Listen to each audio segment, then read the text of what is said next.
Hello everybody and welcome to the second to last video of this, wait, not of this year but of this, series. Yes. Yeah, this week's one, as I said this day's one, it's like, I am really tired right now. This is a couple days after the last one now, because I just didn't have time to do anything. And, yeah, well, I mean, it's Elden Ring.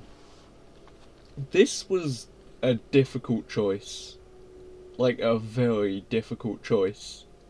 But I think it makes sense. I mean, mainly because it was a mod. But yeah, there was a couple things that I had to take away from it, like the fact that multiplayer in Elden Ring doesn't really work, and it's not really multiplayer. But the way that the multiplayer mod works is really, really good. Like, it actually fixes a lot of the issues with the multiplayer. In fact, the multiplayer is an issue on its own.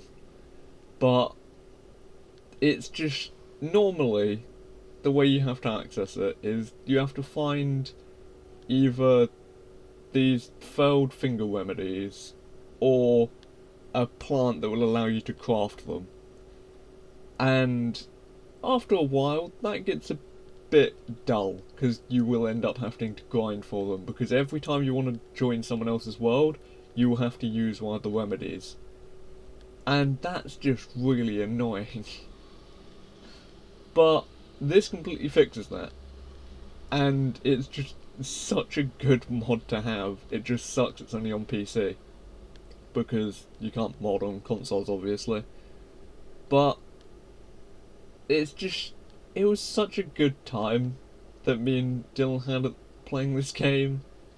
I mean, he went from knowing basically nothing about the actual game to just researching everything about the lore and everything that had happened. And it got quite funny, to the point where he knows basically as much as me about it now. But yeah, I really enjoy Elden Ring.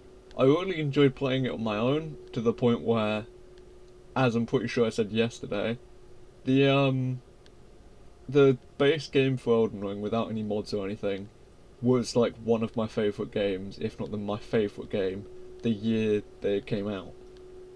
And then I got it modded.